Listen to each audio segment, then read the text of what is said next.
Hello everyone, so this is our next lecture of quadratic equation. So हमने last class में हमने nature of root से end किया था, तो बेसिकली हम एक बार वापस से हल्का सा आइडिया ले लेते हैं। सो नेचर रूट में हमने क्या क्या देखा था कि नेचर ऑफ रूट में बेसिकली कि अगर हमारे पास जो डिस्क्रिमिनेंट है, जिस डिस्क्रिमिनेंट की वैल्यू क्या होती है b² - 4ac, अगर ये पॉजिटिव होता है तो इसके रियल एंड अनइक्वल रूट मिलेंगे, एंड अगर ये इक्वल टू 0 होता है तो इसके रियल एंड इक्वल रूट्स मिलते हैं। And in the case of less than equal to 0, negative वाले केस में इसमें हमें क्या मिलेंगे, कॉम्प्लेक्स रूट मिलते हैं जो कॉन्जुगेट होते हैं। ये हमने एक बेसिक आइडिया लास्ट क्लास में कवर किया था। सो थोड़ा सा आइडिया हम एक बार वापस से रिवाइज कर लेते हैं। क्या लिखा हुआ है, ABC एक रैशनल नंबर है, तो हमने क्या क्या देखा एक बार वापस हम देख लेते हैं। ये अगर b² - 4ac इक्वल टू 0 हो, then the roots are rational and equal. ठीक है, कौन से वाले केस में बात हो रही है, ABC आपके पास ABC आपके पास क्या हो, रियल नंबर हो। ठीक है, अगर मान लो b² - 4ac एक परफेक्ट स्क्वायर नंबर है, तो b² - 4ac परफेक्ट स्क्वायर एक किसी रेशनल नंबर का परफेक्ट स्क्वायर बनता है, देन जो रूट्स मिलेंगे वो रेशनल। देखो इसमें जो कंडीशन है, ये रूट्स कब मिलेंगे, रेशनल। यहाँ पे ये रियल नंबर की जगह आपके पास कंडीशन होनी चाहिए कि भाई ABC रेशनल नंबर है, नहीं तो ये हमेशा ट्रू होना जरूरी नहीं है। तो यहाँ पे कंडीशन थोड़ा चेंज करना पड़ेगा। क्यों? क्योंकि अगर हम हमारा फॉर्मूला देखें -b + -√b² - 4ac divide by 2a, सो अगर डिस्क्रिमिनेंट 0 हो गया तो बेसिकली जो मेरे रूट होंगे वो होंगे -b/2a। ठीक है, सो -b/2a अगर b और a दोनों की दोनों रेशनल होंगे तो ये कंडीशन ट्रू है। हो सकता है कुछ केस में इरेशनल में ट्रू हो जाए, लेकिन सारे के सारे इरेशनल नंबर्स में अगर a और b इरेशनल हो गए या फिर एक रेशनल एक इरेशनल हो गया तो ये ट्रू नहीं होगा। तो ये वाली कंडीशन क्या होगी, ये रेशनल रूट नहीं मिलेंगे। तो रेशनल के लिए एक्चुअल जो कंडीशन है वो क्या है कि रेशनल कब मिलेंगे, हम फाइनल कब कंप्लीट बोल सकते हैं कि भाई रेशनल कब मिलेंगे हमारे रूट, जब ABC रेशनल हो। ये कंडीशन आपको याद होनी चाहिए। सिमिलर वे में अगर a परफेक्ट, अगर ये आपके पास डिस्क्रिमिनेंट ये परफेक्ट स्क्वायर है, डिस्क्रिमिनेंट अगर आपके पास एक परफेक्ट स्क्वायर है किसी रेशनल नंबर का, तो आप बोल पाओगे कि भाई -b + माइनस, तो ये भी एक रेशनल नंबर आएगा, ये भी एक रेशनल नंबर, नीचे भी एक रेशनल नंबर, तो आप बोल पाओगे कि भाई ये रेशनल नंबर होगा। सो एक कुछ बेसिक आइडिया जो आपको होना चाहिए याद। जैसा हम इसमें भी देख सकते हैं, हमने ये देख भी लिया है कि अगर मान लो b² - 4ac मतलब स्क्वायर रूट वाला पार्ट पॉजिटिव हो एंड ये परफेक्ट स्क्वायर ना हो, क्या ना हो, ये एक परफेक्ट स्क्वायर नहीं हो, तो बेसिकली क्या बनेगा, तो हमारे पास जो रूट होंगे वो p + √q and p - √q की फॉर्म में होंगे। ये हमने लास्ट क्लास में देखा था। सिमिलर वे में अगर हम बात करें, अगर हमारा डिस्क्रिमिनेंट लेस देन 0 होता है तो क्या मिलेगा, तो रूट्स जो होंगे हमारे पास कॉम्प्लेक्स कॉन्जुगेट रूट होंगे। ठीक है, ये बेसिक आइडिया जो आपको क्लियर होना चाहिए। ये हमने एक बार वापस देख लिया, किस वाले केस में देखा, जहां पर ABC हमारे पर रेशनल नंबर है। ठीक है, चलो सब कुछ एग्जांपल दिए हुए हैं, हम क्लियर भी कर लेते हैं। जैसे हमारे पास दिया हुआ है कि 4x² - 12x + 9, तो इसका डिस्क्रिमिनेंट निकालो। तो डिस्क्रिमिनेंट क्या होगा, डिस्क्रिमिनेंट होगा b² मतलब 144, क्योंकि 12 का स्क्वायर होता है 144, माइनस 4 टाइम्स ऑफ 4 × 9, तो 36 × 4 होता है 144, दैट इज इक्वल टू 0। तो आपको क्या मिलेगा, तो आप बोलोगे यहाँ पर ABC इंटीजर है, इंटीजर मतलब रेशनल नंबर है, सो आप बोलोगे इसके इक्वल एंड रेशनल रूट मिलेंगे, equal and rational root.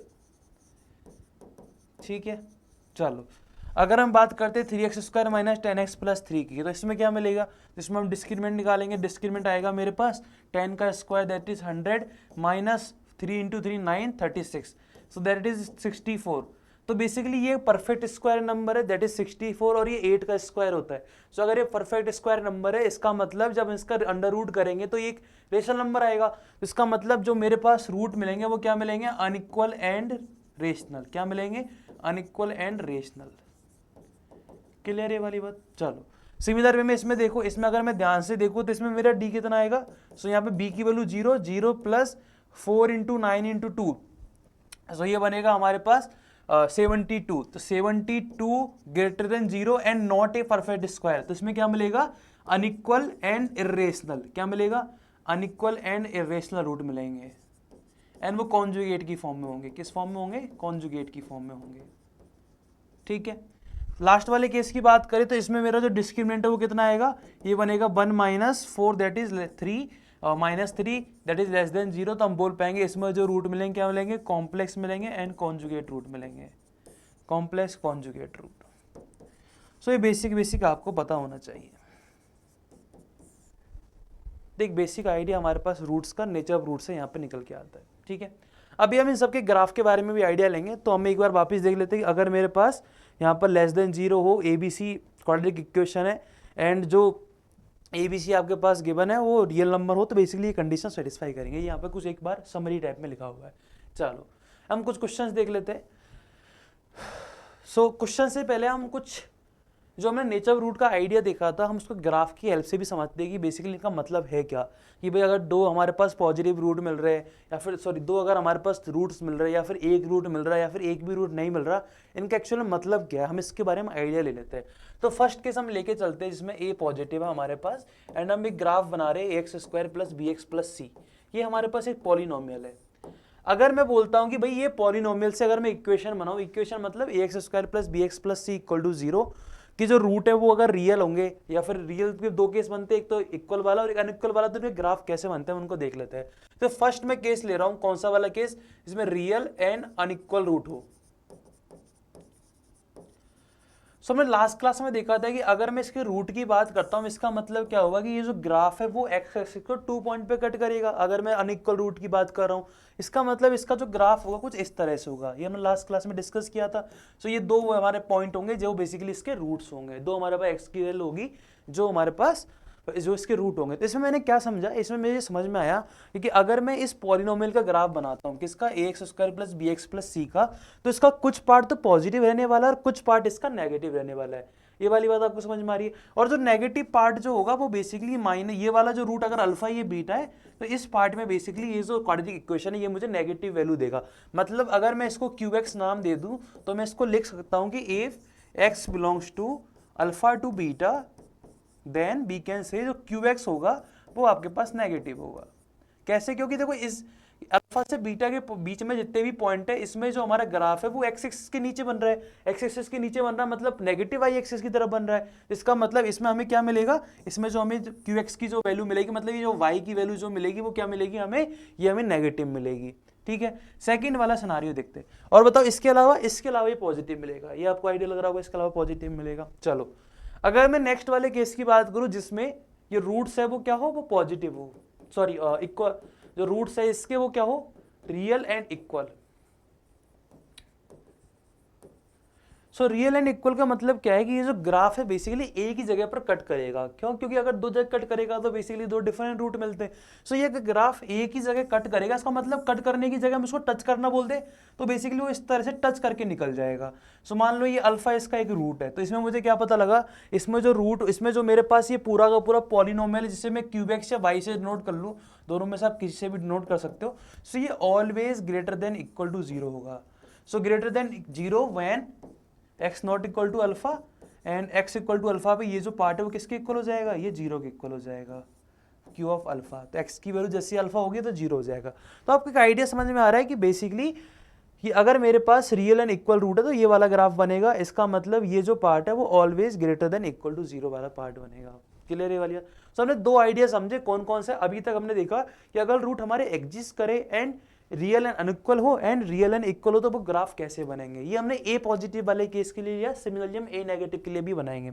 Next अगर हम एक और ग्राफ देखें, कौन सा वाला, कि अगर हमारे पास जो रूट है वो क्या हो, एग्जिस्ट ना करे। एग्जिस्ट ना करे इसका मतलब क्या होगा, एग्जिस्ट ना करे मतलब वो इमेजनरी हो। इमेजनरी हो इसका मतलब वो एक्स एक्सिस को कट नहीं करेगा। क्या नहीं करेगा, एक्स एक्सिस को कट नहीं करेगा। तो इसका जो ग्राफ होगा कुछ इस तरह से बनता है। किस तरह से बनेगा, इस तरह से। तो इसका मतलब क्या हुआ कि ये जो मेरी क्वाड्रेटिक इक्वेशन है या क्वाड्रेटिक पॉलिनोमियल है, इक्वेशन तो नहीं पॉलिनोमियल बोलेंगे हम इसे, ये जो पॉलिनोमियल है y या इक्वल टू क्यू एक्स, ये ऑलवेज पॉजिटिव है for all real values of x।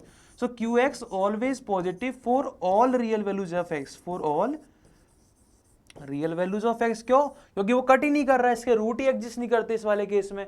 So all real values of x। तो इसका मतलब क्या हुआ कि देखो ये स्टेटमेंट हमारे लिए बहुत यूजफुल है। इस पे बेस पेपर में क्वेश्चन पहले आ चुके हैं, इसलिए इस स्टेटमेंट को हम इतना ज्यादा फोकस कर रहे हैं। देखो होता क्या है, अगर मान लो आपको क्वेश्चन इस तरह लिख के दे दे, अब आपको क्वेश्चन कैसे लिख के देगा, मान लो एक ऐसा एक इक्वेशन दे देगा 2x square minus ax plus B, एक आपके पास fx है, एक अगर फंक्शन है such that fx always positive for all real values of x। अगर आपको इस तरह से गिवन हो जाए तो आपको ये आपको देखते आना चाहिए कि अगर ये कंडीशन होल्ड होती है for all real values of x, इसका मतलब इसका कोई रूट एग्जिस्ट नहीं करेगा। अगर इसका कोई रूट एग्जिस्ट नहीं कर रहा है, इसका मतलब क्या हुआ, इसका जो डिस्क्रिमिनेंट होगा वो क्या होगा, लेस देन 0। ये आपको इसको तुरंत देखते आना चाहिए। ये काफ़ी इंटरेस्टिंग इनइक्वालिटी है जिसके बेस पर काफ़ी अच्छे अच्छे क्वेश्चन फॉर्म हो जाते हैं। क्लियर है वाले। सो हमने क्या देखा, हमने 3 डिफरेंट केस देखे। एक हमारे पास था रियल रूट वाला, एक था हमारे पास रियल रूट में अनइक्वल रूट, एक था रियल रूट में इक्वल रूट, एंड एक था हमारे पास जिसमें हमारे पास रियल रूट एग्जिस्ट नहीं कर रहे। तो रियल रूट एग्जिस्ट नहीं कर रहे, उससे हमारे पास ये काफ़ी अच्छा आइडिया आया कि अगर कोई भी क्वाड्रेटिक पॉलिनोमियल ऑलवेज पॉजिटिव लिखा जाए for all real values of x, जितनी भी हमारे पास रियल वैल्यूज ऑफ एक्स है उस सब के लिए अगर ये पॉजिटिव आ जाए तो हम बोल पाएंगे कि भाई जो डिस्क्रिमिनेंट है वो लेस देन 0 हुआ। ऐसा क्या हुआ, क्योंकि इसका मतलब इसका कोई रूट एग्जिस्ट नहीं कर रहा, एंड रूट एग्जिस्ट नहीं कर रहा तो हम आसानी से बोल पाएंगे भाई जो हमारा डिस्क्रिमिनेंट है वो लेस देन 0 होगा। सेम की सेम 3 आइडिया हमारे पास किसमें बनते हैं, सेम की सेम 3 आइडिया हमारे पास बनेंगे। मैं इसको इरेज कर लेता हूं एक बार, ये आपको समझ में आ गया होगा, आप इसको लिख लेना। सो सेम की सेम 3 आइडिया हमारे पास a लेस देन 0 वाले केस में बनते हैं, जिसमें हमारे पास जो कोफिशिएंट ऑफ एक्स स्क्वायर है वो नेगेटिव हो। तो इसमें कौन कौन से केस बनेंगे, फर्स्ट वाला कौन सा है, रियल एंड अनइक्वल। तो इसमें मैं एक बार ग्राफ बना लेता हूं जिससे आपको क्लियरिटी आ जाए। तो इसमें जो ग्राफ बनेगा वो नीचे की तरफ बनेगा, कुछ इस तरह से बनेगा। तो इसमें मुझे क्या पता लगेगा कि अल्फा से बीटा के बीच में ये जो इंटरवल, इसमें क्या होगा कि अगर मान लो मेरे पास जो क्यू एक्स है वो इस तरह से लिख दूं, a x square plus b x plus c, and alpha beta इसके रूट है, अल्फा और बीटा क्या है इसके रूट्स है। तो हम क्या बोलेंगे कि if x belongs to alpha to beta that means Q X positive. ठीक है। सेकंड वाला सिनारियो क्या बनेगा कि जो रूट्स है मेरे पास वो क्या हो, रूट्स आर इक्वल। ठीक है, रूट्स इक्वल होंगे, इसका मतलब क्या हुआ, इसमें जो ग्राफ बनेगा कुछ इस तरह से हमारे पास ग्राफ बनेगा, और इसमें इस तरह का ग्राफ बनेगा। इसका मतलब क्या हुआ कि जो क्यू एक्स है वो always less than equal to 0, and q x always less than 0 for x not equal to alpha, इसको अगर अल्फा नाम दे दूं, and q x equal to 0 when x belongs to alpha. तो इस तरह से हमारे पास 2 ग्राफ इसमें बनते हैं। सिमिलरली वे में अगर मैं थर्ड वाले ग्राफ की तरफ जाऊं तो आप इसे लिख लेना पॉज करके वीडियो को। हम थर्ड ग्राफ की तरफ जाए तो क्या मिलेगा कि if root are not exist, तो हमारे पास दो काफी इंटरेस्टिंग स्टेटमेंट आते हैं इससे। So root are not exist का मतलब जो ग्राफ बनेगा इस तरह का बनेगा, तो इसका मतलब जो मेरे पास ये पॉलिनोमियल था क्यू एक्स वो always less than equal to 0, इसका मतलब जो डिस्क्रिमिनेंट है वो क्या होगा, less than equal to 0। So these are the 2 very interesting ideas जो हमारे जिससे हम अच्छे से क्वालिटी के क्वेश्चन बना सकते हैं। सो मैं इन स्टेटमेंट को प्रॉपर एक बार लिख देता हूँ जिससे कि आपको क्लियरिटी हो जाए। सो जो इंपॉर्टेंट स्टेटमेंट है क्या, if a x square plus b x plus c is a quadratic polynomial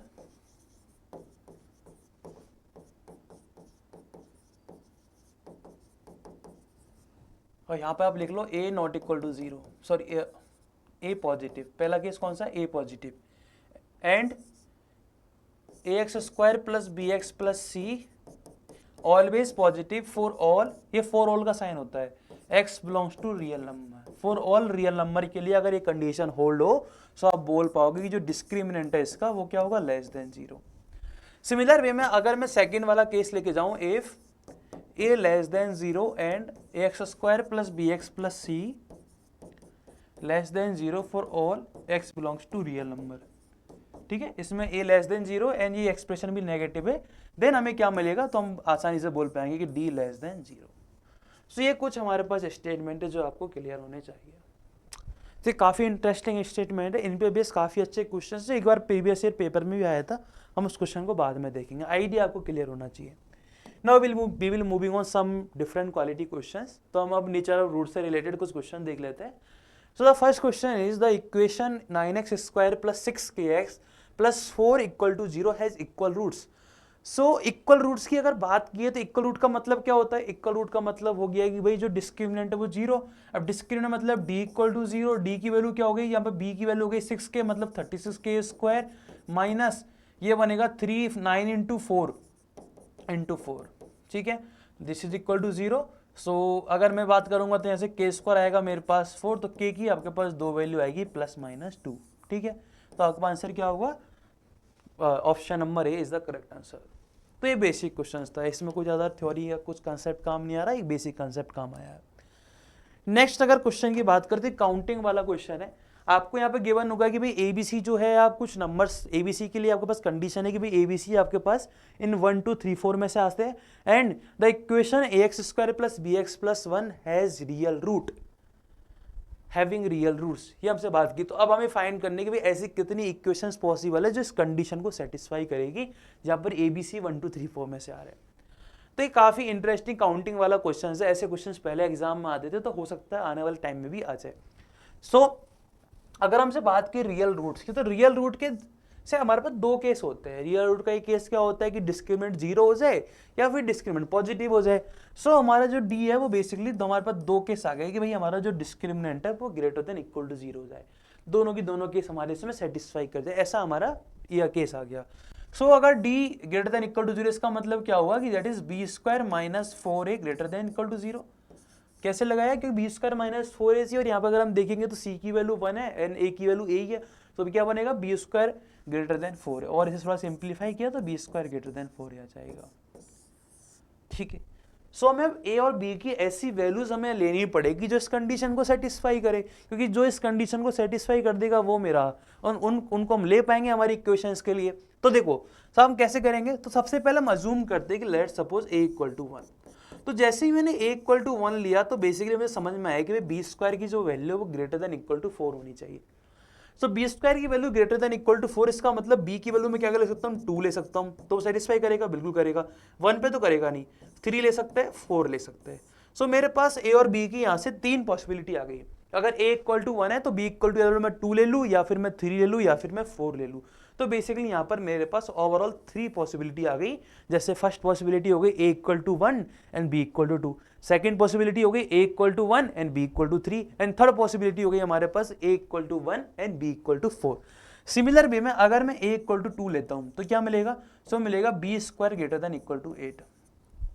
अब b² की value greater than equal to 8 चाहिए, तो बताओ, तो b² की value greater than equal to 8 मतलब b की वैल्यू मैं 1 ले नहीं सकता, क्योंकि 1 लेने पर 1 आएगा, 2 हम ले नहीं सकते, बट जैसे मैं 3 लूंगा तो हाँ 3 सेटिस्फाई करेगा, एंड 4 तो करना ही था। तो आंसर इसमें कितना गया, इसमें मेरे पास 2 पॉसिबिलिटी आ गई। ठीक है, सिमिलरली वे में अगर मैं a = 3 लेता हूं तो मेरे पास क्या बनेगा, तो मेरे पास बनेगा b² greater than equal to 12। So now मेरे पास अब b की केवल a की पॉसिबिलिटी बनती है, कौन सी, b = 4, क्योंकि b = 3 पे भी ये सेटिस्फाई नहीं करता है। सिमिलरली वे में अगर मैं a = 4 लेता हूं तो यहाँ पे मेरे पास बनेगा b² greater than 16 greater than equal to, तो यहाँ से मेरे पास b की वैल्यू 4 एक पॉसिबिलिटी बनती है। सो एक पॉसिबिलिटी इधर, एक पॉसिबिलिटी इधर, इन 3 और 2 5, टोटल 7 पॉसिबिलिटी हमारे पास ऐसी पॉसिबल है। तो आंसर क्या होगा इस क्वेश्चन का, ऑप्शन नंबर 7। तो ये काउंटिंग वाला क्वेश्चन है, इसमें आपको एक एक क्वेश्चन की काउंटिंग करनी होगी। समझ में आया क्वेश्चन? तो ऐसे क्वेश्चंस पेपर में पहले आते थे, तो आपको ऐसे क्वेश्चंस क्लियर होने चाहिए। क्लियर है? नेक्स्ट क्वेश्चन की तरफ हम चलते हैं। तो नेक्स्ट क्वेश्चन क्या है हमारे पास, एक बार आप इसे देखिए, हम ट्राई करते हैं फिर।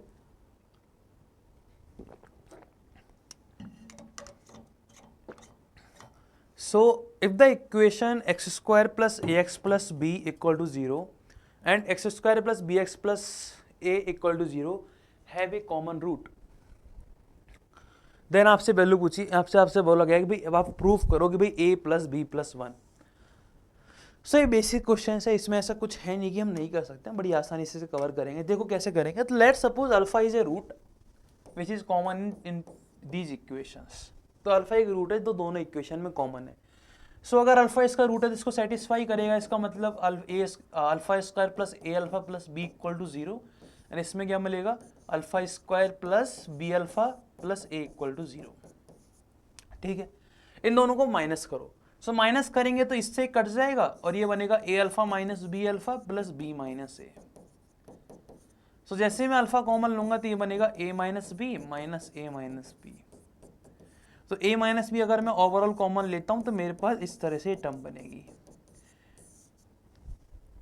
ठीक है, सो यहाँ पे दो केस, यहाँ पे ये a नॉट इक्वल टू 0, यहाँ पे लिखा हुआ है a not equal to b, आपको ये लिखना है a not equal to b। ठीक है, सो कंडीशन क्या थी, a not equal to b है उधर। सो अगर a not equal to b है मतलब ये वाला पार्ट तो कभी 0 हो नहीं पाएगा, मतलब अल्फा माइनस 1 क्या हो जाएगा, 0, दैट इज अल्फा की वैल्यू आ गई 1। तो वो रूट कौन सा होगा, वो रूट होगा 1।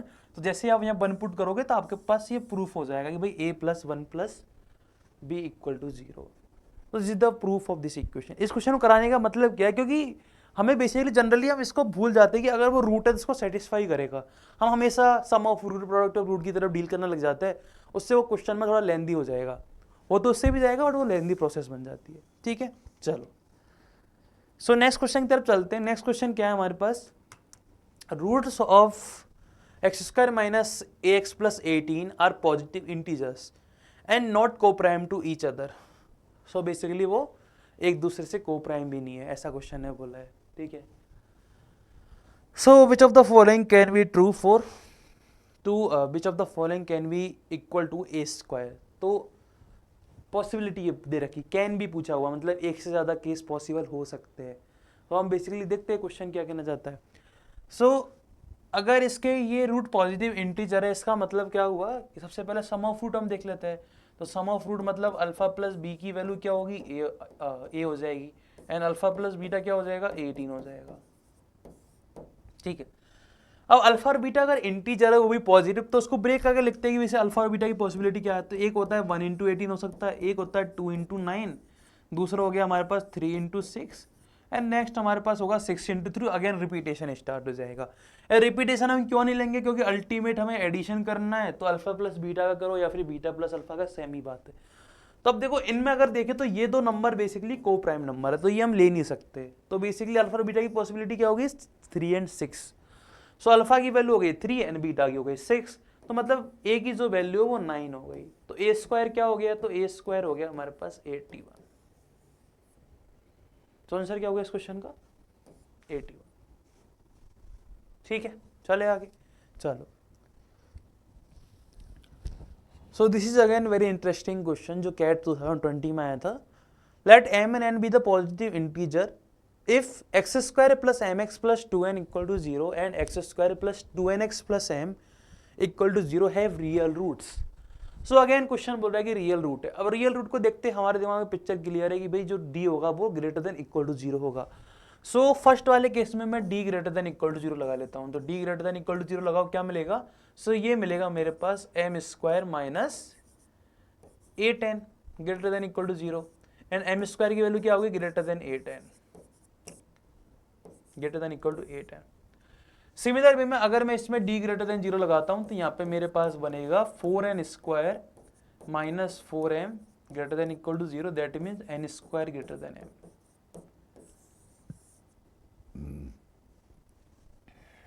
ठीक है, वाली बात समझ में आ रही है, चलो।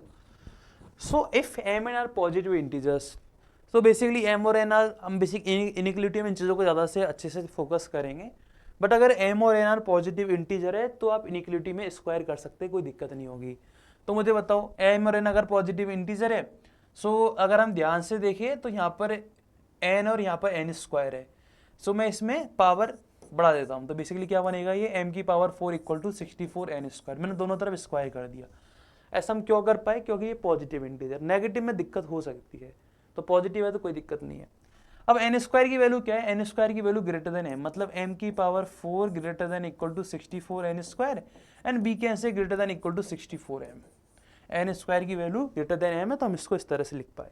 तो इन दोनों को आप सिंप्लीफाई करो, तो ये बन रहा है एम की power 4 greater than equal to 64 m, और अगर हम थोड़ा सिंप्लीफाई करें तो एम की power 4 minus 64 m greater than equal to 0, और अगर मैं m कॉमन लेता हूं तो ये बनेगा m क्यूब माइनस 64, और अगर प्रॉपर सॉल्व करेंगे तो ये बनेगा m क्यूब माइनस 4 का क्यूब ग्रेटर देन 0। अब आ जाती है ये क्वेश्चन बने इनइक्वालिटी का। तो वैसे तो मैं इनइक्वालिटी, अब नेक्स्ट जो हमारा टॉपिक होगा क्वाड्रेटिक इक्वेशन के बाद वो इनइक्वालिटी होगा, उसमें हम और अच्छे से डील करेंगे। तो आपको इसके बाद सॉल्व करना है, इनइक्वालिटी में आना चाहिए। तो इनइक्वालिटी में हम इनको सीखते हैं, बट मैं अभी के लिए इसको कर देता हूँ सॉल्व। जिन जिन स्टूडेंट को इनइक्वालिटी का बेसिक आइडिया है वो आसानी से समझ भी पाएंगे। सो ये a cube minus b cube का फॉर्मूला है, तो ये क्या बनेगा, ये बनेगा मेरे पास a square a minus b, a square plus a b plus b square. ये मेरे पास बेसिकली इसका रिप्रेजेंटेशन हो गया।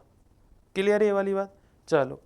सो अगर मैं ध्यान से देखूंगा तो M square plus 4m plus 16, अगर हम इसे थोड़ा ध्यान से देखें तो हमें समझ में आएगा कि ये जो क्वाड्रेटिक इक्वेशन है इसका जो d है वो लेस देन 0 है। तो अगर d लेस देन 0 और a पॉजिटिव है, तो हम थोड़ी देर पहले इनइक्वालिटी देखी थी कि भाई ये जो पोर्शन होगा वो ऑलवेज पॉजिटिव होगा। हम थोड़ी देर पहले देख के आए, क्या होगा ऑलवेज पॉजिटिव, क्योंकि अगर किसी क्वाड्रेटिक एक्सप्रेशन का अगर d लेस देन 0 हो एंड a पॉजिटिव हो तो वो एक्सप्रेशन ऑलवेज पॉजिटिव होगा, उसका रिवर्स भी ट्रू होता है जो हम पढ़ के आए थे, मतलब ये वाला पार्ट तो ऑलवेज पॉजिटिव है, ठीक है। सो बेसिकली अगर ये वाला पार्ट पॉजिटिव है तो इनइक्वालिटी पॉजिटिव कब होगी, जब ये दोनों नेगेटिव हो या ये दोनों पॉजिटिव हो, मतलब m-4 की वैल्यू पॉजिटिव होनी चाहिए, ठीक है। सो हम जब नंबर लाइन में प्लॉट करते ही हम इनइक्वालिटी में सीखेंगे, देन आपको पता लगेगा प्लस माइनस प्लस। सो जो m की वैल्यू है वो या तो 0 से छोटी या फिर 4 से बड़ी होनी चाहिए, ठीक है। बट क्वेश्चन ने क्या बोला है, क्वेश्चन ने बोला है कि भाई m और n पॉजिटिव इंटीजर्स, तो 0 छोटी वाला तो केस हम लेंगे नहीं। सो 4 के इक्वल या 4 से बड़ी, तो स्मॉलेस्ट वैल्यू ऑफ m कितनी हो जाएगी 4। अगर m की स्मॉलेस्ट वैल्यू 4 है तो मुझे बताओ n स्क्वायर ग्रेटर देन क्या होगा, सो n स्क्वायर ग्रेटर देन हो जाएगा हमारे पास 4। सो n की वैल्यू क्या ले सकते हो आप, n की वैल्यू ले सकते हो 2, n की जो मिनिमम वैल्यू ले सकते हो वो हो गई 2, तो आंसर क्या हो गया m प्लस n हो गया आपके पास 6। सो ये क्वेश्चन है वो इनइक्वालिटी एंड क्वाड्रेटिक इक्वेशन दोनों से रिलेट करता है। इसमें फाइनली जो क्वेश्चन बनता है वो इनइक्वालिटी पे मर्ज हो जाता है, तो आपको इसके लिए इनइक्वालिटी की भी नॉलेज होना जरूरी है, वो हम सीख लेंगे। पर जो कंसेप्ट है इसमें वो बेसिक कंसेप्ट है क्वाड्रेटिक इक्वेशन का, तो वो आपको क्लियर हो गया होगा। सिमिलर वे में एक क्वेश्चन और है, वो भी इनइक्वालिटी पे बेस्ड है, बट अभी हम ट्राई कर लेते हैं उसे। तो यहाँ पे भी एक क्वेश्चन लिखा हुआ है, the question is Suppose a is any integer such that the equation 2x square plus kx plus 5 equal to 0 has no real root। No real root का मतलब क्या है कि भाई जो d है वो लेस देन 0, क्या समझ में आया कि d लेस देन 0। सो इसमें d लेस देन 0 कर दो, मतलब k square minus 40 less than equal to 0, sorry equal to भी नहीं लेंगे, लेस देन ही लेंगे, क्यों, इक्वल टू वाले केस में तो ये हमें रियल रूट दे देगा लेस देन 0, ठीक है। चलो, and the equation x square plus के माइनस 5x प्लस 1 है डिस्टिंक्ट रियल रूट, मतलब जो d होगा वो क्या होगा, पॉजिटिव होगा। इक्वल टू 0 भी नहीं ले सकते क्योंकि इक्वल टू 0 में फिर हमें डिस्टिंक्ट रूट नहीं मिलेंगे, तो यहाँ पॉजिटिव लेंगे, क्या मिलेगा, सो k माइनस 5 का square minus 4 times this is positive. ये हमारे पास दो इक्वेशन आ गई। And the number of possible values, value of, so हमसे k के लिए डिफरेंट वैल्यू पूछिए कि number of possible values of k होना चाहिए, तो कितनी k की वैल्यूज पॉसिबल है, ये हमारा क्वेश्चन है, ठीक है। सो हमें ये क्वेश्चन बेसिकली अब इसके बाद किस पे बन गया, ये बन गया हमारे इनइक्वालिटी में। तो बेसिकली एक इनइक्वालिटी ये और एक इनइक्वालिटी है, हमें k की ऐसी वैल्यू फाइंड करनी है जो इन दोनों कंडीशन को सेटिस्फाई करे, ठीक है। तो हम एक बार इसको सिंप्लीफाई कर लेते हैं। सो अगर मैं इसमें देखूँ तो ये क्या मिलेगा, तो ये मेरे पास मिलेगा k स्क्वायर माइनस, अगर मैं इसे a स्क्वायर की फॉर्म में कन्वर्ट करूँ तो ये मेरे पास बनेगा 2√10, ठीक है, लेस देन 0। सो इसको मैं लिख सकता हूँ k plus 2√10 and k minus 2√10। सो अगर इनको नंबर लाइन प्लॉट करेंगे क्या मिलेगा, माइनस 2√10 एंड प्लस 2√10। अगर आपको 2√10 की फॉर्म में निकलना तो आप इसको √40 लिख सकते हो, कोई दिक्कत नहीं है, ठीक है। क्वेश्चन लिखा है कि भाई इंटीजर्स है, सो सपोज यहाँ पर ये a नहीं होगा, this is k is any integer, क्योंकि a तो है ही नहीं हमारे पास, थोड़ी सी है क्वेश्चंस में एरर है छोटी सी। सो अगर a पॉजिटिव इंटीजर है और आपको क्या फाइंड करना है, तो बेसिकली आपको जो मिल गया वो क्या मिला कि -√40। सो -√40 इसका मतलब ये -6 से बड़ा नंबर है, -6 से छोटा नंबर है, सॉरी। और अगर मैं बात करूँ इधर मिलेगा +√40, इसका मतलब ये 6 से बड़ा नंबर है। तो अगर मैं इंटीजर वाले पार्ट की बात करूँ तो इंटीजर वाला पार्ट यहाँ पे -6 एंड +6 के बीच में मिल सकता है, इस वाले पोर्शन। तो फर्स्ट वाली जो इनइक्वालिटी है उससे मेरे पास जो k की वैल्यू आएगी वो -6 से +6 के बीच में आ गई। अगर मैं सेकंड वाली इनइक्वालिटी को फॉलो करूँ तो ये a square minus b square, इसको मैं 2 स्क्वायर लिख सकता हूँ। तो ये a minus a square minus b square क्या बनेगा, a minus a plus b and a minus b, ये बनेगा ये। सो अगर मैं सिंप्लीफाई करूँ तो ये बनेगा k minus 3 and k minus 7। सब नंबर लाइन प्लॉट करते हैं, ये बनेगा 3, ये बनेगा 7। सो प्लस माइनस प्लस, तो यहाँ से मेरे को समझ में आ रहा है 3 से छोटा एंड यहाँ से समझ में आ रहा है 7 से बड़ा, ठीक है। सो अगर हम कॉमन पार्ट की बात करें, इन दोनों में कॉमन हमें ऐसा सॉल्यूशन चाहिए दोनों कंडीशन को सेटिस्फाई करे। तो पहली कंडीशन तो बोल रही है भाई, हम यहाँ पे बना रहे हैं सॉल्यूशन -6 से 6 के बीच का, एंड सेकंड कंडीशन बोल रही है हमारे से 3 से छोटा एंड 7 से बड़ा। सो पहली कंडीशन से सॉल्यूशन आया ये, एंड सेकंड से आया मेरे पास ये वाला पोर्शन। सो अगर हम देखेंगे सॉल्यूशन कौन सा वाला कॉमन हुआ है, -6 से 3 वाला सॉल्यूशन कॉमन हुआ। इसमें हम -6 तो काउंट कर पाएंगे लेकिन 3 को हम काउंट नहीं कर सकते क्योंकि यहाँ पर इनइक्वलिटी का साइन नहीं है, ठीक है। तो -6 -5 -4 -3 -2 -1 0 1 2 ये मेरे पास टोटल सॉल्यूशन है। कितने सॉल्यूशन हो गए ये, 3 and 2 5 और 4 9, तो मेरे पास टोटल 9 सॉल्यूशन हो गए इस केस में। सो ये जो क्वेश्चन है क्वाड्रेटिक इक्वेशन के साथ इनइक्वलिटी मर्ज हो गई। सो बेसिकली आपको ये ध्यान रखना होगा कि जब क्वाड्रेटिक इक्वेशन में क्वेश्चन आता है तो वो इनइक्वलिटी से मर्ज होगा, क्योंकि इसमें जो कंडीशन है नेचर रूट की वो इनइक्वलिटी से मर्ज हो जाएगी। उसके बाद एक क्वेश्चन थोड़ा सा लेंदी, अब देखो इसमें काउंटिंग वाला क्वेश्चन है, ऐसे क्वेश्चन में एरर होने के भी चांस ज़्यादा होते हैं। सो आपको इसके लिए बहुत केयरफुली काम करना होता है। क्लियर है वाला क्वेश्चन। तो हम नेक्स्ट क्वेश्चन की तरफ मूव करते हैं कि नेक्स्ट क्वेश्चन हमारा क्या।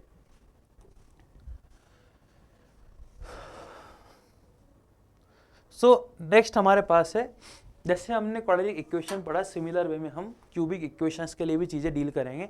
तो क्वाड्रेटिक इक्वेशन में हमने देखा था सम ऑफ रूट जो होता है वो -b/a होता है। एन अगर क्यूबिक रूट, और अगर हम क्यूबिक इक्वेशन में बात करेंगे तो सम ऑफ रूट क्या होगा, अगर हमारी standard equation ax³ + bx² + cx + d है देन, और उसके जो रूट्स हैं उनको हम अल्फा बीटा गामा, जैसे हम क्वाड्रेटिक इक्वेशन में जो रूट्स होते थे उनको हम अल्फा एंड बीटा डील करते थे, अल्फा और बीटा की तरह।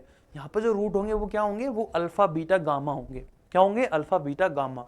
तो बेसिकली इसमें क्या बनेगा, तो इसमें हमारे पास root of the quadratic equation is x² + bx³। अगर हमारे पास एक क्यूबिक इक्वेशन है ax³ + bx² + cx + d, then sum of root जो होगा वो होगा -b/a, and product of root जो होगा वो होगा constant term divide by a। But यहाँ पर एक इक्वेशन और ऐड हो जाती है, और कौन सी, वो होती है sum of product of the root taking 2 at a time. तो अगर दो की पेयर आप लेते हो रूट्स के, उनको मल्टीप्लाई करके ऐड करोगे तो वो जो होगा वो क्या होगा, वो c/a हो जाएगा। तो यहाँ पर आपको एक कंडीशन सारी याद होनी चाहिए कि भाई जो अल्फा बीटा गामा अगर हमारे पास रूट है तो सम ऑफ रूट जो होगा वो -b/a होगा। ध्यान ये रखना है कि जो b होगा वो होगा कोफिशिएंट ऑफ x², क्योंकि समटाइम्स हमें b गिवन नहीं होता है। मान लो हमें क्वाड्रेटिक इक्वेशन गिवन होती है x³ + 2x + 1 = 0, तो आप इसको देखते हैं कभी कभी हम जल्दीबाजी में बोलेंगे कि सम ऑफ रूट जो होता है वो -2 है, बट यहाँ पे ध्यान से देखो तो x² कोफिशिएंट ही नहीं है, मतलब b की वैल्यू 0 हो गई, तो सम ऑफ रूट इसमें 0 होगा ना कि -2।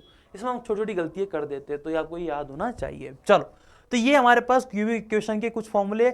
सिमिलर वे में हम अगर पावर 4 बाई क्वाड्रेटिक इक्वेशन की बात करें तो उसमें हमारे पास 4 पॉसिबिलिटी आती है। फर्स्ट पॉसिबिलिटी है इसमें alpha plus beta plus gamma plus delta, इसमें हम 4 रूट हमने alpha beta gamma delta zoom किए, उनकी जो वैल्यू होगी -b/a। सिमिलर वे में अगर हम दो के पेयर में अगर तो सारे के सारे पॉसिबिलिटी बनाएंगे तो वो बनेगी c/a, 3 के पेयर में बनाएंगे तो वो बनेगी -d/a फिर e/। तो ये देखो पैटर्न चलता था minus plus minus plus, and जो b/c/d है वो बेसिकली कोफिशिएंट है किसके, x³ x² x एंड कॉन्स्टेंटम। तो ये हमारे पास इस तरह से पैटर्न फॉलो होता है। क्यूबिक इक्वेशन तक पेपर में क्वेश्चन देखे गए, बाई क्वाड्रेटिक में अभी तक तो कोई क्वेश्चन देखा नहीं गया। अगर क्वेश्चन आया तो वो ट्रिकी क्वेश्चन होगा, ठीक है। चलो हम इसके बेस पे एक क्वेश्चन कर लेते हैं बेसिक। तो बेसिक क्वेश्चन क्या है कि alpha beta gamma are the root of the equation, then the value of alpha plus beta plus gamma, ये आपसे पूछी गई है। सो 1/अल्फा प्लस 1/बीटा प्लस 1/गामा, ये आपसे पूछा है इन्होंने, ठीक है। सो अगर हम इसमें एलसीएम लेंगे तो क्या बनेगा, ये बनेगा अल्फा बीटा गामा, देन हमारे पास ये बनेगा beta gamma alpha gamma plus alpha beta. So क्या मुझे ऊपर वाले पार्ट और नीचे वाले पार्ट, न्यूमरेटर और डिनोमिनेटर की वैल्यू सारी पता है क्या। सो अगर मैं ध्यान से देखूं तो बताओ सम ऑफ रूट क्या मिलेगा, सम ऑफ रूट मेरे पास मिलेगा 4, एंड प्रोडक्ट ऑफ रूट क्या मिलेगा, तो मुझे मिलेगा, ये मिलेगा मुझे -6, सॉरी ये माइनस तो ये प्लस होता है +6, एंड जो प्रोडक्ट ऑफ रूट मिलेगा वो कितना मिलेगा, वो मिलेगा मुझे -4, क्योंकि एक ही वैल्यू 1 है तो अल्टीमेट ही आ गया 4। सो अगर मैं ध्यान से देखूं तो मेरे पास आंसर क्या हो गया, तो आंसर हो गया मेरे पास 6 divide by 4 that is 3/2 that is 1.5। सो ये हमारे पास बेसिक आंसर हो गया। तो अगर आपको क्वाड्रेटिक इक्वेशन अच्छे समझ में आ गई, सो बेसिकली क्यूबिक इक्वेशन थोड़ा आसान टॉपिक है। चले आगे, चलो तो नेक्स्ट क्वेश्चन की तरफ चलते हैं हम। तो नेक्स्ट क्वेश्चन जो कैट में आया था, क्वेश्चन क्या है, r and -r be a real number if r and -r are root of the equation 5x³ + x² - 10x + 9, then आपको सी की वैल्यू फाइंड करनी है।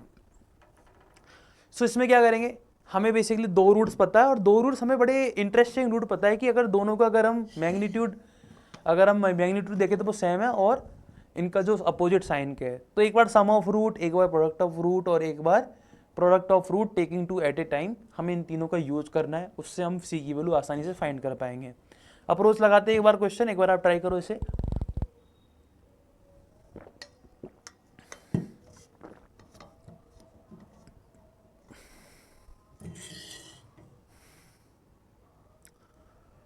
सो अगर हम देखें तो लेट सपोज एक रूट आपके, दो रूट आपके पास गिवन है, एक रूट आप अल्फा जूम कर लो, तो सम ऑफ रूट क्या मिलेगा, सम ऑफ रूट मेरे पास मिलेगा -c/5। This implied mean alpha की जो वैल्यू होगी वो होगी -c/5। तो मुझे समझ में आ रहा है कैसे भी करके अगर मुझे थर्ड रूट पता लग जाए तो मैं इसका आंसर बड़ी आसानी से फाइंड कर पाऊंगा। अब हम दो के पेयर में लेते हैं, दोनों के पेयर को मल्टीप्लाई और क्या मिलेगा, गामा स्क्वायर, और ये हो गया हमारे पास alpha r minus alpha r equal to minus के साथ और प्लस आएगा -10/5 दैट इज -2। सो इससे कट गया तो इसकी वैल्यू कितनी आ गई, 2 आ गई मेरे पास, आर स्क्वायर की वैल्यू कितनी आ गई 2, तो यहाँ से एक रिलेशन आया r square equal to 2। First equation से मेरे पास रिलेशन ये वाला आया, सेकंड से आया थर्ड क्या होगा, थर्ड होगा मल्टीप्लाई ऑफ 3 रूट्स, तो आर स्क्वायर इंटू अल्फा किसके इक्वल होगा बताओ, ये बनेगा -9/5। सो अल्फा की वैल्यू क्या होगी, अल्फा की जो वैल्यू होगी मुझे समझ में आ रही है भाई, ये बनेगी 9/5 आर स्क्वायर, आर स्क्वायर की वैल्यू है 2 दैट इज 9/10, कितनी बनेगी 9/10। अब 9/10 जैसे यहाँ पे रिप्लेस करोगे तो ये मिलेगा -c/5 इक्वल टू 9/10, तो यहाँ से आपके पास c की जो वैल्यू आएगी वो आएगी -9/2। कितनी वैल्यू आएगी c की, -9/2, that is option number A. तो ये कोई क्वेश्चन किस पे था, ये जो क्वेश्चन था बेसिकली क्वाड्रेटिक जो हमारे क्यूबिक इक्वेशन है उसमें हमें हमारी तीनों प्रॉपर्टी यूज करनी थी, उस पर बेसिक क्वेश्चन आया। तो आसान क्वेश्चन था जो कैट 2022 में भी आया। Now will moving on some different part like maximum and minimum value of quadratic expression. So मैंने जब क्वाड्रेटिक इक्वेशन स्टार्ट किया था तो सेकेंड लेक्चर में मैंने श्रीधराचार्य मेथड का प्रूफ बताया था। तो बेसिकली वो प्रूफ, अब मोस्ट ऑफ द स्टूडेंट बोलते हैं कि सर इसकी क्या ज़रूरत है, प्रूफ हमारे लिए काम का नहीं है, बट अगर आपको उसका डेरिवेशन अगर आपको पता लग जाए तो बेसिकली ये जो क्वेश्चन है इनको आपको याद करने की जरूरत नहीं होगी मिनिमम। वैसे आप याद कर लो तो थोड़ा अच्छी बात है कि भाई वो प्रैक्टिस है, वो आपका जल्दी हो जाएगा क्वेश्चन, लेकिन जो आइडिया जो कंसेप्ट है वो कहाँ से आया वो आपको क्लिक हो जाएगा। तो सबसे पहली चीज़ हम मिनिमम और मैक्सिमम की बात करेंगे, लेकिन जैसे मैं अगर मैं अभी थोड़ी देर पहले ग्राफ की बात करूँ तो मैंने एक ग्राफ बताया था कि अगर ए पॉजिटिव होता है तो ग्राफ इस तरह से बनता है और ए नेगेटिव होता है सो ग्राफ इस तरह से बनता है, ठीक है। सो अगर मैं इसके ग्राफ को ऑब्जर्व करूँ तो मैंने क्या देखा कि जो ए पॉजिटिव होने पर मुझे मैक्सिमम वैल्यू कभी नहीं मिल सकती, मैक्सिमम वैल्यू क्या होती है, इन्फिनिटी होती है, बट इस केस में मुझे मिनिमम वैल्यू जरूर मिलेगी। सिमिलर वे में अगर मैं a लेस देन 0 वाला ग्राफ देखूँ तो इसमें मुझे कभी मिनिमम वैल्यू मिल ही नहीं सकती, इसमें हमेशा कौन सी वैल्यू मिलेगी, जो इसकी मैक्सिमम वैल्यू हमें मिल सकती है। मिनिमम वैल्यू आप इसलिए फाइंड कर सकते क्योंकि जो मिनिमम वैल्यू होगी वो -इन्फिनिटी होगी, मतलब इस तरह चलता जाएगा पैटर्न, आपके पास एक एग्जैक्ट फाइनाइट नंबर नहीं आ सकता। सिमिलर वे में ए पॉजिटिव होने पर आपके पास एग्जैक्ट मैक्सिमम नंबर नहीं आ सकता, ठीक है। तो ये दो आइडिया तो यहाँ से क्लियर हो रहे हैं कि अगर ए पॉजिटिव होता है तो हमें क्वाड्रेटिक इक्वेशन से मिनिमम वैल्यू मिलेगी, and if a negative then हमें क्वाड्रेटिक इक्वेशन से या क्वाड्रेटिक एक्सप्रेशन से हमें पॉजिटिव मैक्सिमम वैल्यू मिलेगी। ये दो आइडिया जो आपको क्लियर होने चाहिए, वो हम ग्राफ की हेल्प से समझ सकते हैं। उसके बाद अगर हम बात करें तो हमारे पास ये जो पॉइंट्स है, ये जो पॉइंट आया मेरे पास, ये जो पॉइंट क्या होगा, ये किस पर मिनिमम वैल्यू मिलेगी, अगर मान लो ए पॉजिटिव है आपके पास तो इस तरह का ग्राफ बनेगा, जो मिनिमम वैल्यू होगी वो x इक्वल टू -b/2a पर मिलती है, एंड जो मिनिमम वैल्यू होगी, एग्जैक्ट जो वैल्यू होगी एक्सप्रेशन की वो क्या होगी, -d/4a। d क्या है, d है डिस्क्रिमिनेंट, तो ये अल्टीमेट बनेगा 4ac - b² divide by 4a। Similar way में अगर a नेगेटिव होता है तो हमें जो वैल्यू मिलेगी वो बेसिकली क्या होगी, वो हमारे पास होगी x इक्वल टू -b/2a पर उसकी मैक्सिमम वैल्यू मिलेगी, एंड -d/4a उसकी उस एक्सप्रेशन की मिनिमम मैक्सिमम वैल्यू होगी। अब ध्यान से देखो तो फॉर्मूले दोनों में सेम है, बट एक केस में हमें मैक्सिमम मिलता है, एक केस में हमें मिनिमम मिलता है, ये आपको उनके ग्राफ से भी आइडिया लग जाता है। अब ये आया कैसे, मैंने आपको लास्ट टाइम एक फॉर्मूला बताया था, ये उसी फॉर्मूले पे बेस है। अगर आपको याद हो थोड़ा सा आइडिया मैं दे सकता हूँ, जैसे कि अगर आपको थोड़ा सा आइडिया हो तो हमने देखा था कि x plus b by two a का जो होल स्क्वायर है, फाइनली मैंने बताया था, तो x plus b by two a का जो होल स्क्वायर है वो आपके पास आया था,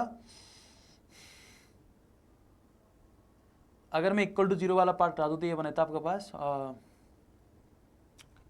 दिस इज कम्स, ये आया था minus D by four a equal to zero, ऐसा कुछ बना था, अगर आपको श्रीधराचार्य फॉर्मूला का मैंने जो प्रूफ था वो याद हो तो, ठीक है। तो बेसिकली वो इस तरह से एक फॉर्मूला बनता है।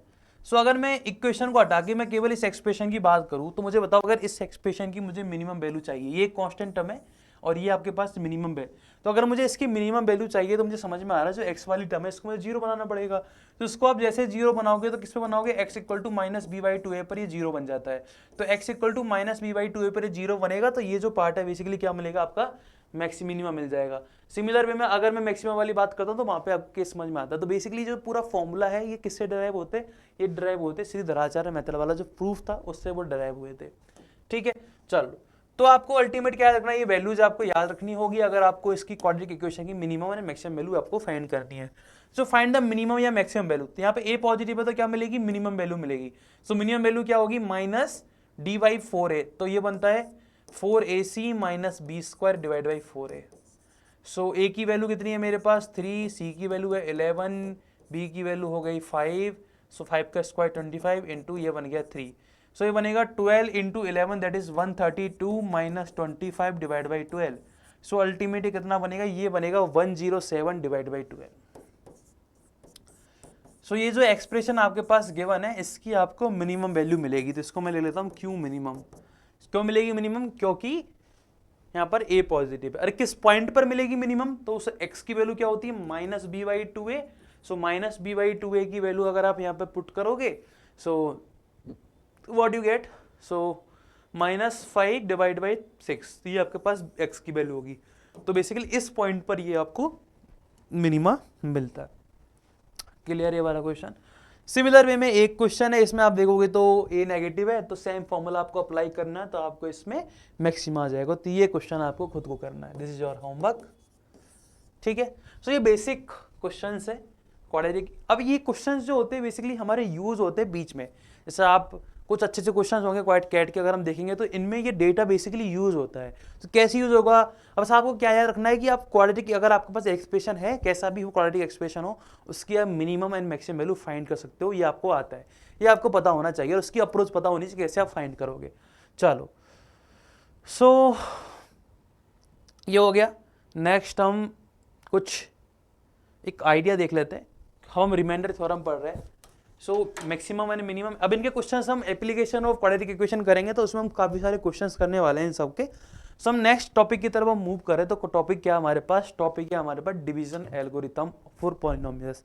तो डिवीजन एल्गोरिथम की अगर हम बात करें तो नंबर सिस्टम हमारे पास डिवीजन एल्गोरिथम होती है। तो नंबर सिस्टम हमारे पास डिवीजन एल्गोरिथम क्या होती है, हम ये सब देख लेते हैं एक बार।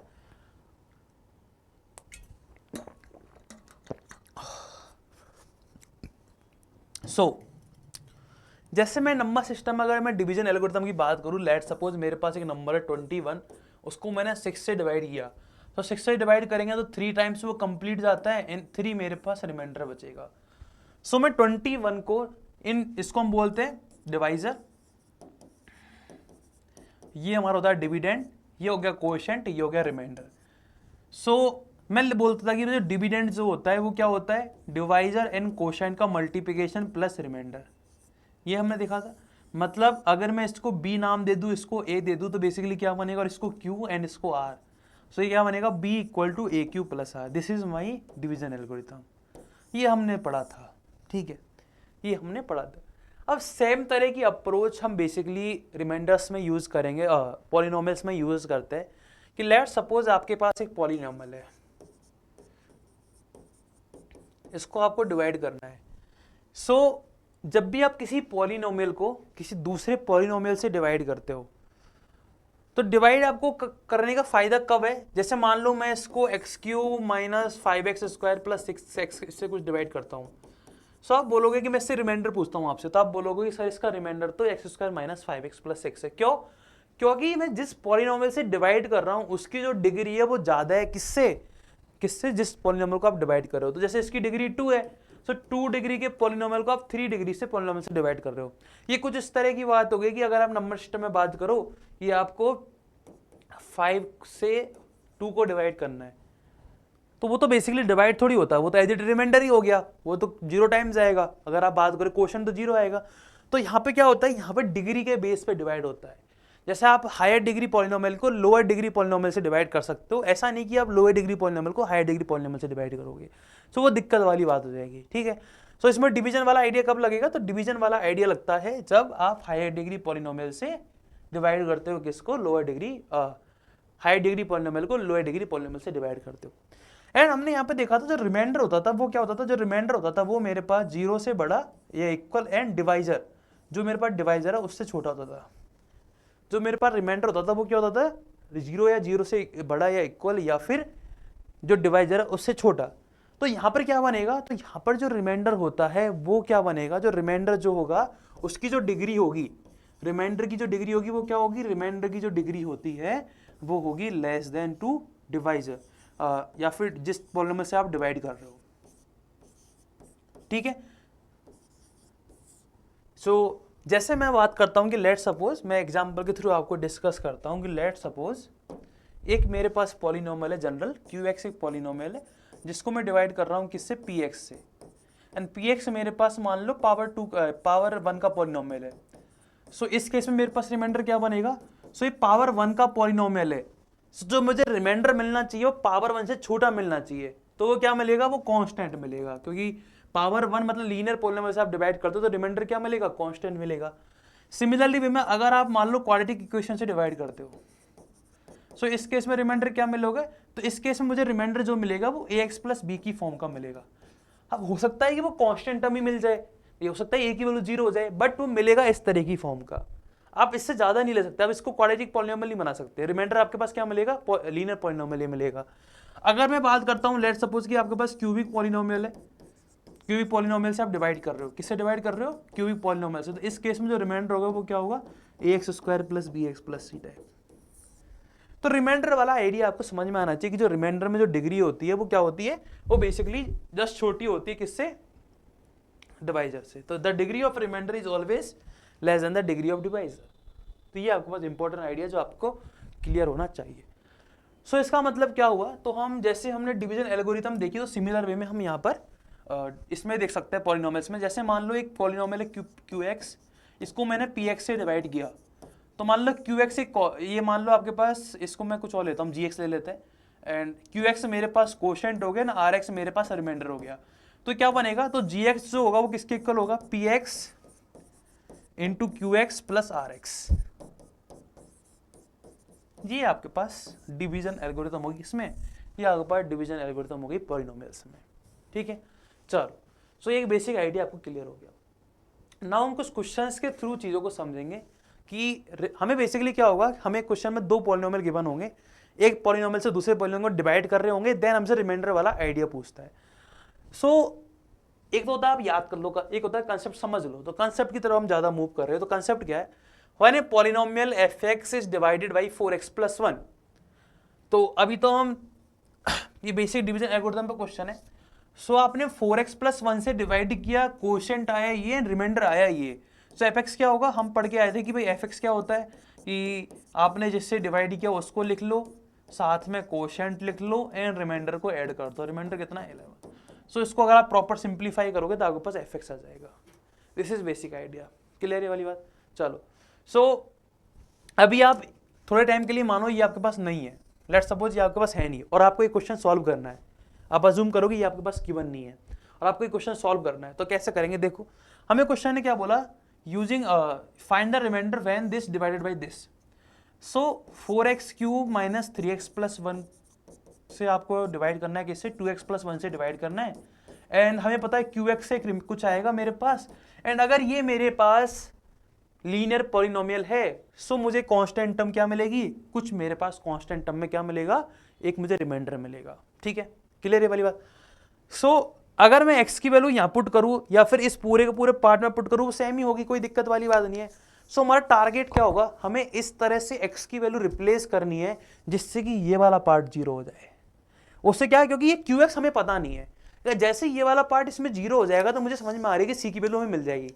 तो बेसिकली 2x प्लस 1 अगर वाली वैल्यू जो अगर जीरो हो जाए तो 2x प्लस 1 वाली वैल्यू जीरो कब होगी, 2x प्लस 1 वाली जीरो होगी जब x की वैल्यू होगी -हाफ।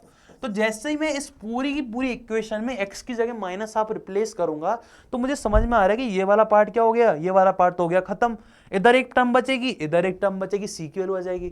तो बेसिकली मुझे क्या मिला कि जैसे ही मैं x की जगह -हाफ पुट करूंगा तो मेरे को समझ में आ गया कि भाई ये जो पार्ट है वो किसके इक्वल होगा, ये होगा c के इक्वल, क्योंकि ये qx वाली टर्म तो जीरो हो जाएगी और मुझे c फाइंड करना था।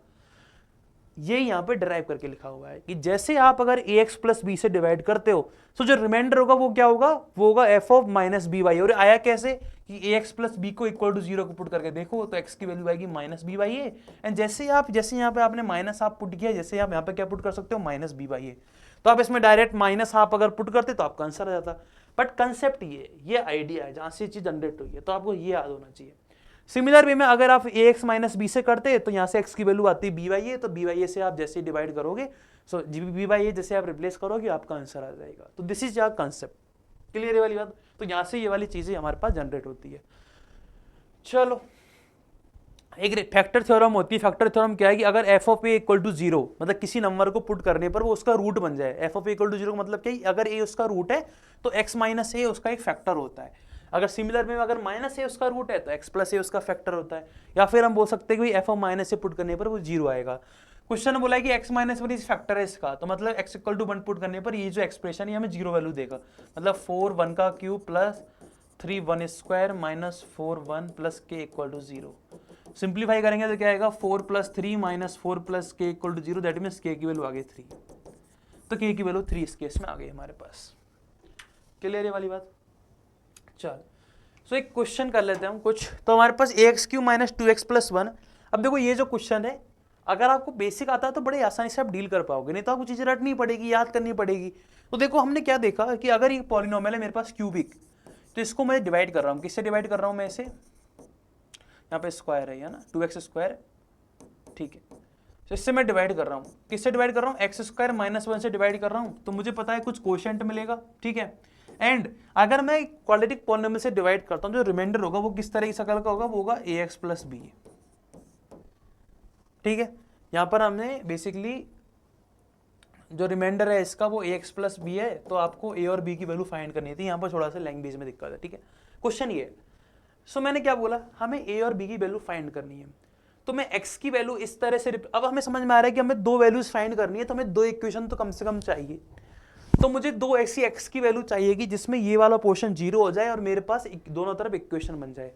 तो मैं देख पा रहा हूं कि जैसे ही मैं x इक्वल टू 1 पुट करूंगा, सॉरी हमने क्वेश्चन रीड नहीं किया एक बार। हमसे क्वेश्चन ने बोल रहा है कि F x is divisible by this, मतलब ये पहले से कंप्लीट डिविजिबल है। हमने थोड़ा सा गलत इंटरप्रिटेट कर दिया क्वेश्चन को थोड़ा जल्दी में। सो ये आपके पास एफ एक्स एक क्वेश्चन, आपके पास एफ एक्स के फंक्शन गिवन है, यहाँ पर ए और बी आपके पास कुछ वेरिएबल्स गिवन है, एंड आपसे बोला गया है कि भाई ये जो वैल्यू है ये इसकी वैल्यू फाइंड करो। सो ये क्या है आपके पास, तो अगर ये इससे डिवाइड हो रहा है इसका मतलब क्या हुआ कि रिमाइंडर जीरो। सो रिमाइंडर जीरो इसका मतलब क्या हुआ,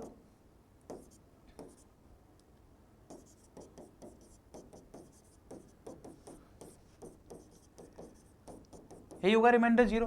तो जैसे आप x इक्वल टू 1 और x इक्वल टू -1 पुट करेंगे तो आपके पास दो इक्वेशन बनेगी और इक्वल टू जीरो हो जाएगा। जैसे आप x इक्वल टू 1 पुट करेंगे तो आपके पास इक्वेशन बनेगी ये, और x इक्वल टू -1 पुट करेंगे तो आपके पास इक्वेशन बनेगी ये।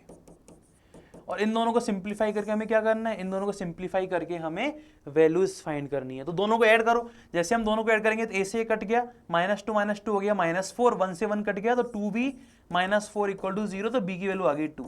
जैसे ही b की वैल्यू 2 आएगी तो a की वैल्यू आ जाएगी आपके पास 1। तो आंसर क्या हो गया, 1,2 आपका आंसर हो गया। हमने पहले क्वेश्चन गलत इंटरप्रेटेट कर दिया था इसलिए हमारा चीजें बदल गई थी, ठीक है। चलो, सो एक क्वेश्चन है, find the remainder of x की power 999 sorry divide by x square minus x plus 5। So again अगर मुझे इसको डिवाइड करना है तो हम कैसे करेंगे, हमने इसको डिवाइड किया किससे, x square minus x plus 5 से। सो हमें पता है कुछ कोशेंट मिलने वाला है एंड कुछ रिमाइंडर मिलेगा। एंड रिमाइंडर की शक्ल कैसी होगी, रिमाइंडर जो होगा हमारे पास ax प्लस बी का होगा। क्यों? क्योंकि हम क्वाड्रेटिक इक्वेशन से डिवाइड कर रहे हैं, क्वाड्रेटिक पॉलिनोमियल से डिवाइड कर रहे हैं। सो अगेन हमें a और b की वैल्यू चाहिए, ए और बी की वैल्यू चाहिए। तो हमारा टारगेट क्या होगा, हमारा टारगेट ये होगा कि हमें इस वाले पार्ट को जीरो करना है और दो इक्वेशन बनेगी तभी हमारे पास आंसर आएगा। सो इस वाले पार्ट को जीरो करने के लिए मेरे पास सबसे पहले से मैंने ब्रेक किया तो ये मिलेगा x minus 5 and x minus 1।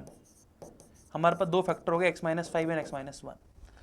तो x इक्वल टू 5 और x इक्वल टू 1 पर हमारे पास ये जो पोर्शन है वो जीरो मिलेगा। तो x की वैल्यू 1 पुट करो तो ये बनेगा 1 equal to a plus b, और जैसे x की वैल्यू 5 पुट करोगे तो ये मिलेगा 5 की power 999 equal to 5a plus b. दोनों को माइनस करो, सो ये मिलेगा 5 की power 999 minus 1 divide by 4 equal to a।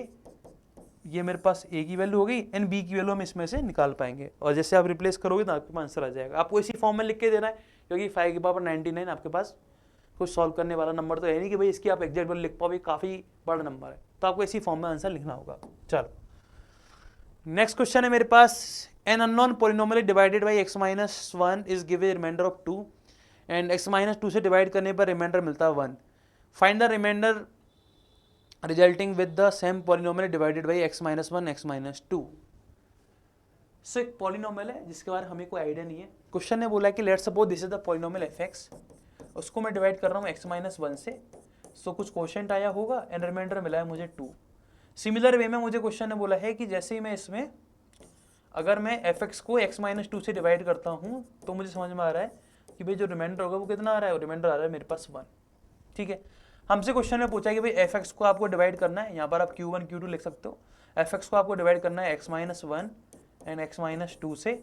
कुछ क्वेश्चन आएगा दिस इज, एंड आपको ये फाइंड करना है। तो बताओ x माइनस 1 x माइनस 2 ये क्वाड्रेटिक एक्सप्रेशन है, इससे जो रिमाइंडर आएगा वो किस तरह का आएगा, ax प्लस बी की फॉर्म का आएगा। क्लियर है आपके पास? चलो सबसे पहले क्या करना है, सबसे पहले आपको यहाँ पर f1, जैसे मैं इसमें f1 पुट करूंगा तो मुझे समझ में आ रहा है कि भाई ये मुझे मिलेगा f1 equal to a plus b, और जैसे मैं इसमें f2 पुट करूंगा मुझे समझ में आ रहा है ये मिलेगा 2a प्लस बी। अब मुझे f1 f2 मिल जाए तो f1 f2 कहाँ से मिलेगा, यहाँ से मिल जाएगा। कैसे मिलेगा कि जैसे मैं इसमें f1 पुट करूंगा तो ये मुझे मिलेगा f1 इक्वल टू 2 एंड इसमें मुझे मिलेगा f2 इक्वल टू 1। बस वैल्यू मिल गई, अब तो आपको सॉल्व करना है। सो a प्लस बी की वैल्यू आ गई 2 एंड 2a प्लस बी की वैल्यू आ गई 1। सिंप्लीफाई करेंगे तो a की वैल्यू आएगी -1, जैसे a की वैल्यू -1 आएगी तो b की वैल्यू आएगी 3। तो ये आपके पास आंसर हो जाएगा। सो अगर आपको बेसिक अप्रोच आती है रिमाइंडर थ्योरम में तो आप किसी भी क्वेश्चन को बड़ी आसानी से डील कर पाओगे। आपको चीज़ें याद करने की, लर्न करने की ज़्यादा दिक्कत नहीं आएगी, आपको बस एक कंसेप्ट आना चाहिए। क्लियर है वाला? सो ये हमारे पास रिमाइंडर थ्योरम वाले कुछ क्वेश्चन है। नेक्स्ट हमारे पास रूल होता है डिस्क्रीट रूल। तो डिस्क्रीट रूल जो बेसिकली हमारे क्वाड्रेटिक इक्वेशन का लास्ट आइडिया होता है, इसके बेस पे क्वेश्चन जनरली एग्जाम में नहीं आते, अभी तक देखे नहीं गए, बट बाई चांस अगर आगे तो हम कैसे डील करेंगे हम देख लेते हैं। सो मान लो ये आपके पास fx है, तो साइन चेंज का मतलब क्या होता है मैं एक बार आपको ये बता देता हूँ पहले। तो ये आपके पास fx है, ठीक है। तो साइन चेंज का मतलब ये है कि जैसे आप इसको प्रॉपर अपना जो फॉर्मेट होता है ax square plus b x plus c, या फिर ax cube plus b x square plus c x plus d की फॉर्म में आपने पहले इसको प्रॉपर अरेंज किया, देन आप देखोगे ये जो टर्म्स है वो कितनी बार साइन चेंज हो रहा है। जैसे यहाँ पे प्लस था, फिर माइनस हो गया, फिर प्लस, तो आप बोलोगे कि भाई प्लस से माइनस एक साइन चेंज एंड माइनस से प्लस आया दो साइन चेंज। तो बेसिकली ये जो हमारे पास साइन है ये इससे हमारे पास एक आइडिया लगता है किसका, नंबर ऑफ रूट्स फाइंड करने का। सो इफ देयर आर के साइन चेंज, जैसे इसमें हमारे पास 2 साइन चेंज है इन fx, देन आप बोल सकते हो कि जो पॉजिटिव रूट जो होंगे या तो एटमोस्ट के होंगे या उससे कम k-2 होंगे या k-4 होंगे, कभी नेगेटिव में नहीं जाएगा नंबर, ठीक है, ये हमेशा पॉजिटिव है। तो जैसे इसमें 2 है तो आप क्या बोलोगे, या तो इसके 2 मिलेंगे या फिर इसके 0 मिलेंगे। दो हमारे पास पॉजिटिव रूट होंगे या फिर 0 रूट होंगे, कभी 1 नहीं होगा, 2 के गैप में होंगे, ठीक है। अगर आपके पास 2 है तो फिर 0 हो जाएगा, 4 है तो 2 हो गया फिर 0 हो जाएगा, 3 है तो 3 और 1, -1 कभी नहीं जाएगा, ठीक है। अगर मैं f ऑफ माइनस एक्स में निकालूं साइन चेंज, तो f ऑफ माइनस एक्स में अगर हम साइन चेंज फाइंड करें और वो m है तो हम बोलेंगे कि हमारे पास जो नेगेटिव रूट जो होंगे वो m या m-2 या m-4 की टर्म्स में होंगे। इससे मतलब m से ज्यादा तो हो नहीं सकते, एंड कम m हो सकते हैं, या फिर m-2 या फिर m-4 या फिर m-6 या फिर m-8, जैसा जैसा पॉलिनोमियल हम वैसे वैसे डील करेंगे। तो सब क्वेश्चन के थ्रू समझते हैं। जैसे देखो एफ ऑफ एक्स आपके पास ये वन है, इसमें साइन चेंज काउंट करो, ये आपके पास 1 साइन चेंज, ये आपके पास 2 साइन चेंज, ये आपके पास 3, ये आपके पास 4। सो मेरे पास 4 sign change i f x के। तो मेरे पास पॉजिटिव जो रूट होंगे वो यहाँ कितने कितने मिल सकते हैं, पॉजिटिव जो रूट है तो 4 होंगे, या फिर होंगे 2, या फिर होंगे 0। यही मेरे पास पॉजिटिव रूट्स हो सकते हैं। ठीक है, अब देखो ये एफ ऑफ एक्स है, तो एफ ऑफ माइनस एक्स क्या आएगा, सो एफ ऑफ माइनस एक्स आएगा मेरे पास माइनस एक्स की power 5 plus 3x cube plus 6x square plus 28x plus 24। तो इसका मतलब क्या हुआ, मेरे पास जो नंबर ऑफ साइन चेंज है वो कितने, यहाँ पे 1 ही है। कितने साइन चेंज, 1। तो मेरे को एक बात समझ में आ रही है, क्योंकि उसके बाद तो कोई साइन चेंज है ही नहीं, तो मेरे पास जो नेगेटिव रूट होगा वो केवल एक पॉसिबल है। अब बताओ एक से छोटा कुछ पॉसिबल है कि नेगेटिव में कभी लेके नहीं जाते, तो मतलब हमें समझ में आ गया कि नेगेटिव तो एक रूट मिलना ही मिलना है, ये क्लियर है। अब ये हो सकता है कि भाई पॉजिटिव रूट 4 मिले या फिर 2 मिले या 0 मिले, मुझे नहीं पता, हो सकता है कि इसमें ये रियल रूट की बात होती है, यहाँ पे इमेजिनरी रूट की बात नहीं होती, रियल रूट्स की बात हो रही है। क्लियर है वाली बात। चलो यहाँ पे हमें ये पता लग गया कि इसका एक नेगेटिव रूट तो होने वाला है। सिमिलर वे में इसमें बताओ तो number of non real root, तो देखो एफ ऑफ एक्स कितने साइन चेंज है एफ ऑफ एक्स के, तो यहाँ पे एक भी साइन चेंज नहीं है, मतलब 0। तो एफ ऑफ एक्स के साइन चेंज है 0, साइन चेंज 0 का मतलब पॉजिटिव रूट तो हमें मिलेगा ही नहीं, नो पॉजिटिव रूट। ये समझ में आ रहा है। चलो एफ ऑफ माइनस एक्स निकालो, तो एफ ऑफ माइनस एक्स कितना आ रहा है, एफ ऑफ माइनस एक्स आएगा माइनस एक्स की पावर 15 प्लस 1। तो यहाँ पे कितने साइन चेंज है मेरे पास, 1 साइन चेंज है, मतलब जो नेगेटिव रूट होंगे वो एटमोस्ट 1 पॉसिबल है।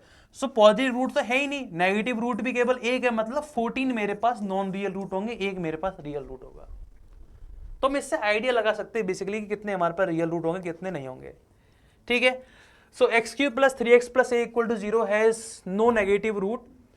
सो अगर इसका एक भी रूट नेगेटिव नहीं है तो इसका मतलब क्या हुआ, एफ ऑफ माइनस एक्स में आप एक बार निकालो कितना आएगा, minus x minus 3x plus A.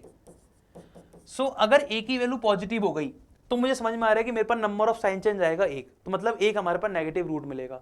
But question ने बोला है कि भाई एफ ऑफ जो एक्स है इसके नेगेटिव रूट है ही नहीं, इसका मतलब ए क्या होना पड़ेगा, ये हमारे पास नेगेटिव ही होना पड़ेगा। तो कौन सा ऑप्शन है, केवल ऑप्शन नंबर सी हमारे पास इसमें करेक्ट हो सकता है। तो ये इस तरह के क्वेश्चन है जो डिस्क्रीट डिटेल से बेसिकली पूछे जाते हैं। इसमें क्या है, a student finds by trial 2 negative and 1 positive root of the equation, how many non real root does the equation have. तो उसने ट्रायल से फाइंड कर लिया कि बेसिकली इसको 2 तो नेगेटिव मिल रहा है और 1 पॉजिटिव रूट तो मिल ही रहा है, तो हमसे ओवरऑल डेटा पूछा गया है। तो सबसे पहले मैं इसे रन कर लेता हूँ, क्या बनेगा 5x की पावर 4 माइनस 103x क्यूब। हमने कहा था एक प्रॉपर अरेंजमेंट पहले हमें चाहिए, तभी हम इसको डील कर पाएंगे। 329x square and plus 2802x plus 3024 equal to 0। तो number of sign change find करो, तो यहाँ पर 1 फिर 2, केवल 2 साइन चेंज मेरे पास पॉजिटिव में है। तो पॉजिटिव में 2 साइन चेंज हमारे पास आए, मतलब एट मोस्ट 2 या फिर 0 पॉजिटिव रूट मिलेंगे। बट क्वेश्चन यहाँ बोला है कि एक पॉजिटिव रूट तो उसे मिल ही गया, मतलब इसमें हमें दोनों की दोनों पॉजिटिव रूट मिलने वाले हैं, 2 पॉजिटिव रूट तो हमें मिलेंगे ही मिलेंगे। ठीक है, चलो अब नेगेटिव रूट की तरफ चलते हो, तो क्या बनेगा माइनस एक्स की पावर 5 प्लस 5x की power 4 plus 103x cube minus 2t। हम x F of minus x निकाल रहे थे, दिस एफ ऑफ एक्स और ये हमारे पास एफ ऑफ माइनस एक्स निकल रहा है, तो एक्स की जगह माइनस एक्स रिप्लेस करना है बस, नथिंग एल्स। सो ये बनेगा आपके पास 2802x प्लस 3024। तो नंबर ऑफ साइन चेंज देखो 1 2 देन 3। सो या तो आपके पास 3 रूट्स मिलेंगे या फिर आपके पास 1 नेगेटिव रूट मिलेगा। बट जैसे क्वेश्चन ने बोल दिया यहाँ पर पहले से कि भाई 2 नेगेटिव रूट है, तो 1 वाला केस तो रहा ही नहीं, तो आपके पास 3 नेगेटिव रूट मिलेंगे एंड 2 पॉजिटिव रूट मिलेंगे। सो आपके पास जो नॉन रियल रूट है वो कितने होंगे, 0, सारे के सारे रियल रूट हो गए। क्लियर है वाला क्वेश्चन। सो ये वाला आइडिया भी आपको क्लियर हो गया होगा। सो हमने बेसिक कंसेप्ट सारे क्वाड्रेटिक इक्वेशन के कवर कर लिए। नाउ जो हमारे पास नेक्स्ट जो क्लास होगी उसमें हम कुछ एप्लीकेशन देखेंगे क्वाड्रेटिक इक्वेशन के। कुछ हमारे पास इक्वेशंस होती है जिन्हें हम क्वाड्रेटिक फॉर्म में कन्वर्ट करना होता है, कुछ हमारे पास स्पेशल क्वेश्चंस हैं, उनको हम डिस्कस करेंगे। ओके देन आई होप ये वाली वीडियो आपको समझ में आ गई होगी। क्वाड्रेटिक इक्वेशन आप रिवाइज कर लेना, उसके बाद हम कुछ क्वेश्चंस करने वाले हैं। चलो मिलते हैं नेक्स्ट पार्ट में। Thank you, bye.